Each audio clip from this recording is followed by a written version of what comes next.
ਹੁਣ ਤੱਕ ਤੁਸੀਂ ਬਹੁਤ ਸਾਰੀਆਂ ਨਿਊਜ਼ ਦੇਖ ਅਤੇ ਸੁਣ ਲਈਆਂ ਹੋਣਗੀਆਂ ਹਮਾਸ ਅਤੇ ਇਜ਼ਰਾਈਲ ਦੇ ਬਾਰੇ ਵਿੱਚ। ਅੱਜ ਗੱਲ ਕਰੂੰਗਾ ਕਿ ਫਲਸਤੀਨ ਲੈਂਡ ਉਹ ਕਿਹੜਾ ਇਸ਼ੂ ਹੈ ਜੋ ਦੁਨੀਆ ਭਰ ਦੇ ਸਾਰੇ ਦੇਸ਼ ਰਲ ਕੇ ਸੋਲਵ ਨਹੀਂ ਕਰ ਸਕੇ। ਹਮਾਸ ਦੇ ਸ਼ੁਰੂ ਤੋਂ ਲੈ ਕੇ ਅਖੀਰੀ ਤੱਕ ਪੂਰੀ ਸਟੋਰੀ ਕੀ ਹੈ, ਕਿੱਦਾਂ ਇਜ਼ਰਾਈਲ ਦਾ ਹੀ ਬਣਾਇਆ ਹੋਇਆ ਹਮਾਸ ਅੱਜ ਇਜ਼ਰਾਈਲ ਤੇ ਹੀ ਭਾਰੂ ਹੈ, ਅਤੇ ਹੁਣ ਕਰੰਟ ਸਿਚੁਏਸ਼ਨ ਦੇ ਵਿੱਚ ਇਹ ਪਤਾ ਹੋਣ ਦੇ ਬਾਵਜੂਦ ਵੀ ਕਿ ਇਜ਼ਰਾਈਲ ਕਿੰਨੀ ਬੁਰੀ ਤਰੀਕੇ ਨਾਲ ਪੇਸ਼ ਆ ਰਿਹਾ ਹੈ। ਹਮਾਸ ਨੇ ਇਜ਼ਰਾਈਲ ਤੇ ਹਮਲਾ ਕਿਉਂ ਕੀਤਾ? ਇਹਨਾਂ ਸਾਰੀਆਂ ਗੱਲਾਂ ਨੂੰ ਧਿਆਨ ਵਿੱਚ ਰੱਖਦੇ ਹੋਏ ਮੈਂ ਕੁਝ ਹਿਸਟੋਰੀਕਲੀ ਤੱਤ ਦੱਸਣ ਦੀ ਕੋਸ਼ਿਸ਼ ਕਰੂੰਗਾ। ਇਸ ਵੀਡੀਓ ਨੂੰ ਐਂਡ ਤੱਕ ਪੂਰਾ ਜ਼ਰੂਰ ਦੇਖਿਓ। ਗੱਲ ਸ਼ੁਰੂ ਕਰਦੇ ਹਾਂ ਬ੍ਰਿਟਿਸ਼ ਦੇ ਦੌਰ ਤੋਂ। ਬ੍ਰਿਟਿਸ਼ ਦੇ ਜਾਣ ਤੋਂ ਬਾਅਦ ਇਹ ਪੂਰਾ ਜੋ ਇਸ਼ੂ ਹੈ ਯੂਐਨਏ ਵਿੱਚ ਜਾਂਦਾ ਹੈ ਅਤੇ 1947 ਵਿੱਚ ਯੂਐਨਏ ਪਾਰਟੀਸ਼ਨ ਪਲਾਨ ਲੈ ਕੇ ਆਉਂਦਾ ਹੈ, ਜਿਸ ਵਿੱਚ 2 ਸਟੇਟ ਸੋਲੂਸ਼ਨ ਲੈ ਕੇ ਆਉਂਦਾ ਹੈ।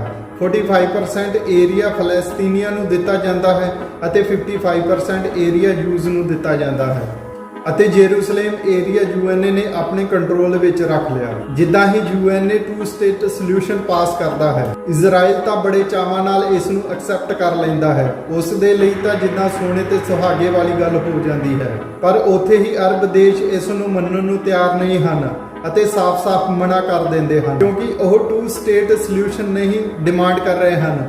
ਉਹ ਚਾਹੁੰਦੇ ਹਨ ਕਿ ਸਿੰਗਲ ਸਟੇਟ ਪਲਾਨ ਬਣੇ। ਇੱਥੇ ਮੈਂ ਤੁਹਾਨੂੰ ਦੱਸ ਦੇਵਾਂ ਕਿ 2 ਸਟੇਟ ਪਲਾਨ ਦਾ ਮਤਲਬ 2 ਦੇਸ਼ ਬਣੇ, ਇਜ਼ਰਾਈਲ ਅਤੇ ਫਲਸਤੀਨ। 1 ਸਟੇਟ ਪਲਾਨ ਦਾ ਮਤਲਬ ਹੈ ਕਿ ਇੱਕ ਹੀ ਕੰਟਰੀ ਬਣੂਗੀ। ਮੰਨ ਲਓ ਫਲਸਤੀਨ ਜਾਂ ਇਜ਼ਰਾਈਲ ਵਿੱਚੋਂ ਇੱਕ ਕੰਟਰੀ। ਇਹਨਾਂ ਇੱਕ ਦੇਸ਼ਾਂ ਵਿੱਚੋਂ ਕ੍ਰਿਸਚੀਅਨ, ਮੁਸਲਿਮ, ਜੂਸ ਇਕੱਠੇ ਹੀ ਰਹਿਣਗੇ ਅਤੇ ਫਿਰ ਮੁਸਲਿਮ ਲਾਅ ਹੀ ਫੋਲੋ ਹੋਵੇਗਾ। ਜਦੋਂ ਵੀ ਇਜ਼ਰਾਈਲ ਅਤੇ ਫਲਸਤੀਨ ਦਾ ਜੋ ਮਾਮਲਾ ਹੈ ਉਸ ਨੂੰ ਸੁਲਝਾਉਣ ਦੀ ਗੱਲ ਚੱਲਦੀ ਹੈ ਤਾਂ ਆਲ ਓਵਰ ਵਰਲਡ ਵਿੱਚ 2 ਸਟੇਟ ਪਲਾਨ ਅਤੇ ਸਿੰਗਲ ਸਟੇਟ ਪਲਾਨ ਦੀ ਗੱਲ ਚੱਲ ਪੈਂਦੀ ਹੈ। ਜ਼ਿਆਦਾਤਰ ਕੰਟਰੀਜ਼ 2 ਪਲਾਨ ਸਟੇਟ ਦੀ ਗੱਲ ਕਰਦੀਆਂ ਹਨ ਅਤੇ ਯੂਐਨਏ 2 ਪਲਾਨ ਸਟੇਟ ਇੰਪਲੀਮੈਂਟਸ ਕਰਦਾ ਹੈ ਅਤੇ ਇਜ਼ਰਾਈਲ ਇਸ ਨੂੰ ਬੜੇ ਆਰਾਮ ਨਾਲ ਮੰਨ ਲੈਂਦਾ ਹੈ। ਜ਼ਿਆਦਾਤਰ ਕੰਟਰੀਜ਼ 2 ਸਟੇਟ ਪਲਾਨ ਦੀ ਗੱਲ ਕਰਦੀਆਂ ਹਨ, ਯੂਐਨਏ ਇਸ ਨੂੰ ਇੰਪਲੀਮੈਂਟਸ ਕਰਦਾ ਹੈ ਅਤੇ ਇਜ਼ਰਾਈਲ ਇਸ ਨੂੰ ਬੜੇ ਆਰਾਮ ਨਾਲ ਮੰਨ ਲੈਂਦਾ ਹੈ। 14 ਮਈ 1948 ਨੂੰ ਇਜ਼ਰਾਈਲ ਇੰਡੀਪੈਂਡੈਂਸ ਅਨਾਉਂਸ ਕਰ ਦਿੰਦਾ ਹੈ ਅਤੇ ਇਜ਼ਰਾਈਲ ਆਫ ਸਟੇਟ ਬਣਾ ਦਿੰਦਾ ਹੈ। ਹੁਣ ਜੋ ਫਲਸਤੀਨ ਸਨ ਉਸ ਦੀ ਕੋਈ ਲੀਡਰਸ਼ਿਪ ਨਹੀਂ ਸੀ, ਮਿਲਟਰੀ ਵੀ ਨਹੀਂ ਸੀ, ਤਾਂ ਪੂਰਾ ਅਰਬ ਦੇਸ਼ ਫਲਸਤੀਨ ਦੀ ਸਪੋਰਟ ਵਿੱਚ ਆਉਂਦਾ ਹੈ। 14 ਮਈ 1948 ਵਿੱਚ ਇਜ਼ਰਾਈਲ ਬਣਿਆ ਸੀ ਅਤੇ ਉਸ ਦੇ ਨੈਕਸਟ ਡੇ ਹੀ 15 ਮਈ 1948 ਵਿੱਚ ਅਰਬ countries Egypt, Syria, Iraq, Lebanon, Jordan ਮਿਲ ਕੇ ਇਜ਼ਰਾਈਲ ਤੇ ਅਟੈਕ ਕਰਦੇ ਹਨ। ਇਜ਼ਰਾਈਲ ਇੱਕ ਛੋਟਾ ਜਿਹਾ ਦੇਸ਼ ਸੀ ਜਿਸ ਨੂੰ ਬਣਿਆ ਇੱਕ ਦਿਨ ਹੀ ਹੋਇਆ ਸੀ, ਤਾਂ ਇੰਨੇ ਸਾਰੇ ਦੇਸ਼ ਇਜ਼ਰਾਈਲ ਨੂੰ ਮਿਲ ਕੇ ਆਸਾਨੀ ਨਾਲ ਹਰਾ ਸਕਦੇ ਸਨ, ਪਰ ਇਦਾਂ ਨਹੀਂ ਹੁੰਦਾ। ਇਹ ਵਾਰ 1 ਸਾਲ ਤੱਕ ਚੱਲਦੀ ਹੈ ਤਾਂ ਇਜ਼ਰਾਈਲ ਅਰਬ ਕੰਟਰੀਜ਼ ਨੂੰ ਬੁਰੀ ਤਰ੍ਹਾਂ ਹਰਾ ਦਿੰਦਾ ਹੈ ਅਤੇ ਅਰਬ ਨੂੰ ਹਰਾਉਣ ਤੋਂ ਬਾਅਦ ਕੀ ਕਰਦਾ ਹੈ ਕਿ ਜੋ ਯੂਐਨਏ ਨੇ 2 ਸਟੇਟ ਬਣਾ ਕੇ ਏਰੀਆ ਡਿਵਾਈਡ ਕੀਤਾ ਹੁੰਦਾ ਹੈ, ਇਜ਼ਰਾਈਲ ਉਸ ਤੋਂ ਕਿਤੇ ਜ਼ਿਆਦਾ ਏਰੀਆ ਤੇ ਆਪਣਾ ਕਬਜ਼ਾ ਕਰ ਲੈਂਦਾ ਹੈ। ਇਜ਼ਰਾਈਲ ਵਾਰ ਤੋਂ ਬਾਅਦ ਇੱਕ ਐਗਰੀਮੈਂਟ ਹੁੰਦਾ ਹੈ ਜਿਸ ਨੂੰ ਆਰਮਿਸਟਿਕ 1949 ਵੀ ਬੋਲਿਆ ਜਾਂਦਾ ਹੈ। ਇਸ ਵਿੱਚ ਇੱਕ ਟੈਂਪਰੇਰੀ ਲਾਈਨ ਵੀ ਬਣਾ ਦਿੱਤੀ ਜਾਂਦੀ ਹੈ ਜਿਸ ਨੂੰ ਗ੍ਰੀਨ ਲਾਈਨ ਬੋਲਿਆ ਗਿਆ ਸੀ ਕਿ ਜੋ ਯੂਐਨਏ ਨੇ ਬੋਲਿਆ ਉਸ ਨੂੰ ਸਾਈਡ ਕਰੋ।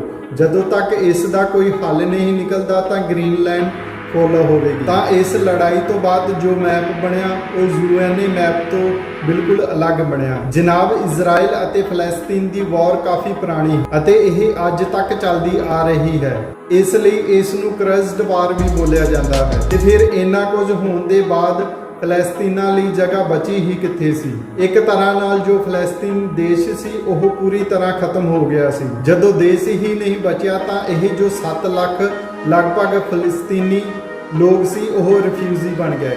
ਇਸ ਦਿਨ ਨੂੰ ਫਲਸਤੀਨੀ ਅੱਜ ਤੱਕ ਨਹੀਂ ਭੁੱਲੇ ਹਨ। ਇਸ ਦਿਨ ਨੂੰ ਫਲਸਤੀਨੀ ਨਕਾਬਾ ਦਿਨ ਬੋਲਦੇ ਹਨ। ਅਰਬ ਦੇਸ਼ ਫਲਸਤੀਨੀ ਲਈ ਲੜ ਜ਼ਰੂਰ ਰਹੇ ਸਨ। ਜੋ ਫਲਸਤੀਨੀ ਰਿਫਿਊਜੀ ਬਣੇ ਸਨ ਉਹਨਾਂ ਨੂੰ ਇਹਨਾਂ ਦੇਸ਼ਾਂ ਵਿੱਚੋਂ ਕਿਸੇ ਨੇ ਵੀ ਆਪਣੇ ਦੇਸ਼ ਦਾ ਸਿਟੀਜ਼ਨ ਬਣਾਉਣ ਦਾ ਆਫਰ ਨਹੀਂ ਦਿੱਤਾ। ਇਨਫੈਕਟ ਉਸ ਸਮੇਂ ਇਹਨਾਂ ਦੇਸ਼ਾਂ ਨੇ ਜੋ ਸਿਟੀਜ਼ਨਸ਼ਿਪ ਦਾ ਲਾਅ ਸੀ ਉਸ ਨੂੰ ਹੋਰ ਵੀ ਔਖਾ ਕਰ ਦਿੱਤਾ ਸੀ। ਸਾਈਡ ਤੋਂ ਯੂਐਨਏ ਇਜ਼ਰਾਈਲ ਤੇ ਲਗਾਤਾਰ ਪ੍ਰੈਸ਼ਰ ਬਣਾ ਰਿਹਾ ਸੀ ਕਿ ਜੋ 2 ਸਟੇਟ ਪਲਾਨ ਕੱਢਿਆ ਹੈ ਉਸ ਨੂੰ ਫੋਲੋ ਕਰੋ। ਇਹ ਜੋ ਜਾਰਡਨ ਅਤੇ ਇਜਿਪਟ ਦੇ ਕੋਲ ਆਕੂਪਾਈਡ ਏਰੀਆ ਹੈ ਇਹ ਫਲਸਤੀਨੀਆਂ ਨੂੰ ਦੇ ਦਿਓ। ਪਰ ਜਾਰਡਨ ਅਤੇ ਇਜਿਪਟ ਨੇ ਕਿਹਾ ਇਦਾਂ ਕਰਨ ਨਾਲ ਇਜ਼ਰਾਈਲ ਫਿਰ ਤੋਂ ਸਾਡੀ ਪੋਜੀਸ਼ਨ ਖਰਾਬ ਕਰ ਦੇਵੇਗਾ, ਫਿਰ ਤੋਂ ਹਮਲਾ ਵਗੈਰਾ ਕਰ ਦੇਵੇਗਾ। ਇਸ ਲਈ ਜਦੋਂ ਪੂਰਾ ਇਜ਼ਰਾਈਲ ਸਾਨੂੰ ਮਿਲ ਜਾਊਗਾ ਫਿਰ ਇਕੱਠੇ ਸਾਰੇ ਫਲਸਤੀਨੀਆਂ ਨੂੰ ਵਸਾਇਆ ਜਾਵੇਗਾ, ਉਦੋਂ ਤੱਕ ਇਹ ਸਾਡੇ ਅੰਡਰ ਰਹੇਗਾ। ਇਸ ਲੜਾਈ ਤੋਂ ਬਾਅਦ ਫਲਸਤੀਨੀਆਂ ਨੂੰ ਲੱਗਾ ਕਿ ਸਾਡਾ ਖੁਦ ਦਾ ਵੀ ਦੇਸ਼ ਹੋਣਾ ਚਾਹੀਦਾ ਹੈ। ਫਿਰ 1964 ਵਿੱਚ PLO ਪੈਲਸਤੀਨ ਲਿਬਰੇਸ਼ਨ ਆਰਗੇਨਾਈਜੇਸ਼ਨ ਬਣਾਈ, ਜਿਸ ਦਾ ਮੇਨ ਏਮ ਸੀ ਕਿ ਇਜ਼ਰਾਈਲ ਕੋਲੋਂ ਜ਼ਮੀਨ ਵਾਪਸ ਲੈਣਾ। PLO ਬਣਨ ਦੇ 3 ਸਾਲ ਬਾਅਦ 1964 ਵਿੱਚ ਅਰਬ ਕੰਟਰੀਜ਼ ਮਿਲ ਕੇ ਇਜ਼ਰਾਈਲ ਤੇ ਅਟੈਕ ਕਰ ਦਿੰਦੀ ਹੈ। ਐਗਜ਼ੈਕਟਲੀ 5 ਜੂਨ 1967 ਵਿੱਚ ਇਹ ਵਾਰ ਸ਼ੁਰੂ ਹੁੰਦੀ ਹੈ ਅਤੇ 10 ਜੂਨ 1967 ਨੂੰ ਖਤਮ ਹੋ ਜਾਂਦੀ ਹੈ। ਇਸ ਦੇ ਲਈ ਇਸ ਨੂੰ 6 ਡੇ ਵਾਰ ਕਿਹਾ ਜਾਂਦਾ ਹੈ। ਇਸ ਵਾਰ ਵਿੱਚ ਵੀ ਇਜ਼ਰਾਈਲ ਇਹਨਾਂ ਤਿੰਨਾਂ ਦੇਸ਼ਾਂ ਨੂੰ ਇਜਿਪਟ, ਸੀਰੀਆ, ਜਾਰਡਨ ਨੂੰ ਬੁਰੀ ਤਰ੍ਹਾਂ ਹਰਾ ਦਿੰਦਾ ਹੈ। ਇਸ ਵਾਰ ਵਿੱਚ ਇਜ਼ਰਾਈਲ ਪਹਿਲਾਂ ਇਜਿਪਟ ਤੋਂ ਗਾਜ਼ਾ ਪੱਟੀ ਲੈ ਲੈਂਦਾ ਹੈ ਅਤੇ ਜਾਰਡਨ ਤੋਂ ਵੈਸਟ ਬੈਂਕ ਤੇ ਕਬਜ਼ਾ ਕਰ ਲੈਂਦਾ ਹੈ ਤੇ ਇਸ ਤੋਂ ਬਾਅਦ ਸੀਰੀਆ ਵੱਲੋਂ ਗੋਲਨ ਹਾਈਟ ਨੂੰ ਵੀ ਆਪਣੇ ਅੰਡਰ ਕਰ ਲੈਂਦਾ ਹੈ। ਨਾਲ ਹੀ ਯਰੂਸ਼ਲਮ ਨੂੰ ਆਪਣੇ ਕੰਟਰੋਲ ਵਿੱਚ ਕਰ ਲੈਂਦਾ ਹੈ। ਯਰੂਸ਼ਲਮ ਯੂਜ਼ਲੀ ਬਹੁਤ ਇੰਪੋਰਟੈਂਟ ਹੈ।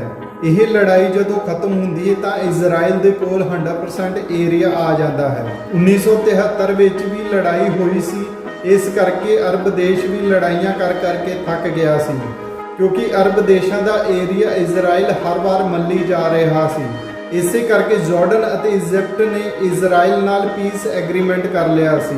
ਇੱਥੇ ਫਲਸਤੀਨੀਆਂ ਲਈ ਬੁਰੀ ਖਬਰ ਇਹ ਸੀ ਕਿ ਜਾਰਡਨ ਅਤੇ ਇਜਿਪਟ ਨੇ ਇਜ਼ਰਾਈਲ ਨਾਲ ਪੀਸ ਐਗਰੀਮੈਂਟ ਕਰ ਲਿਆ ਹੈ ਅਤੇ ਇਹ ਲੜਾਈ ਹੁਣ ਫਲਸਤੀਨੀਆਂ ਨੂੰ ਆਪ ਹੀ ਲੜਨੀ ਪੈਣੀ ਹੈ। ਤਾਂ ਫਲਸਤੀਨੀਆਂ ਨੇ ਫੈਸਲਾ ਕਰ ਲਿਆ ਕਿ ਇਹ ਲੜਾਈ ਆਪ ਹੀ ਲੜਨੀ ਪੈਣੀ ਹੈ। ਫਿਰ ਜਿਹੜੀ 1964 ਵਿੱਚ PLO ਬਣੀ ਸੀ, 1967 ਵਾਰ ਤੋਂ ਬਾਅਦ ਇਹ ਦੁਬਾਰਾ ਐਕਟਿਵ ਹੋ ਜਾਂਦੀ ਹੈ। ਇਸ ਤੋਂ ਬਾਅਦ ਜਿੰਨੇ ਵੀ ਛੋਟੇ-ਮੋਟੇ ਗਰੁੱਪ ਸੀ ਜੋ ਇਜ਼ਰਾਈਲ ਦੇ ਖਿਲਾਫ ਆਪਣੀ ਆਵਾਜ਼ ਉਠਾਉਂਦੇ ਸੀ, ਇਸ ਵਾਰ ਇਹ ਸਾਰੇ ਮਿਲ ਕੇ ਇਕੱਠੇ ਇੱਕੋ PLO ਬਣਾਉਂਦੇ ਹਨ। ਗਾਜ਼ਾ ਪੱਟੀ ਦੇ ਵਿੱਚ ਇੱਕ ਯੰਗ ਰਿਫਿਊਜੀ ਸੀ ਯਾਸਿਰ ਆਰਾਫਤ। ਇਹ ਪੜ੍ਹਾਈ ਦੇ ਲਈ ਪਰਸੀਅਨ ਗਲਫ ਚਲਾ ਗਿਆ। ਉੱਥੇ ਹੀ ਉਹਨੇ ਫਲਸਤੀਨੀਆਂ ਨੂੰ ਇਕੱਠਾ ਕਰਕੇ ਇੱਕ ਪਾਰਟੀ ਬਣਾਈ ਸੀ ਜਿਸ ਦਾ ਨਾਂ ਸੀ ਫਤਹ। PLO ਜਿੰਨੇ ਵੀ ਗਰੁੱਪ ਮਿਲ ਕੇ ਬਣਿਆ ਸੀ ਉਹਨਾਂ ਵਿੱਚੋਂ ਸਭ ਤੋਂ ਵੱਡਾ ਗਰੁੱਪ ਫਤਹ ਸੀ। ਯਾਸਿਰ ਆਰਾਫਤ ਇਸੇ ਨੂੰ PLO ਦਾ ਚੇਅਰਮੈਨ ਬਣਾਇਆ ਗਿਆ। ਚੇਅਰਮੈਨ ਬਣਦੇ ਹੀ ਇਸ ਨੇ 2 ਤਰੀਕੇ ਨਾਲ ਆਪਰੇਟ ਕਰਨਾ ਸ਼ੁਰੂ ਕੀਤਾ। ਇੱਕ PLO ਦੀ ਇਹਨੇ ਪੋਲੀਟੀਕਲ ਵਿੰਗ ਬਣਾਈ ਅਤੇ ਦੂਸਰਾ PLO ਦੀ ਇੱਕ ਇਦਾਂ ਦੀ ਵਿੰਗ ਬਣਾਈ ਜੋ ਇਜ਼ਰਾਈਲ ਦੇ ਖਿਲਾਫ ਕਾਮਨ ਸਟਰਗਲ ਕਰੇ, ਜਿਹੜੇ ਇਜ਼ਰਾਈਲ ਦੀ ਆਰਮੀ ਵਗੈਰਾ ਤੇ ਅਟੈਕ ਕਰੇ। PLO ਨੂੰ ਇੱਥੇ ਇਹ ਮੁਸ਼ਕਿਲ ਸੀ ਕਿ ਇਜ਼ਰਾਈਲ ਦੇ ਵਿੱਚ ਬੈਠ ਕੇ ਇਜ਼ਰਾਈਲ ਦੇ ਖਿਲਾਫ ਪਲਾਨ ਕਰਨੇ ਔਖੇ ਹਨ। ਫਿਰ PLO ਨੇ ਜਾਰਡਨ ਅਤੇ ਲੈਬਨਾਨ ਦੇ ਵਿੱਚ ਬੈਠ ਕੇ ਇਜ਼ਰਾਈਲ ਦੇ ਖਿਲਾਫ ਕੰਮ ਕਰਨਾ ਸ਼ੁਰੂ ਕੀਤਾ, ਪਰ ਇਹਨਾਂ ਦੇਸ਼ਾਂ ਤੇ ਪ੍ਰੈਸ਼ਰ ਆਉਣ ਤੇ PLO ਨੂੰ ਬਾਹਰ ਕਰ ਦਿੱਤਾ।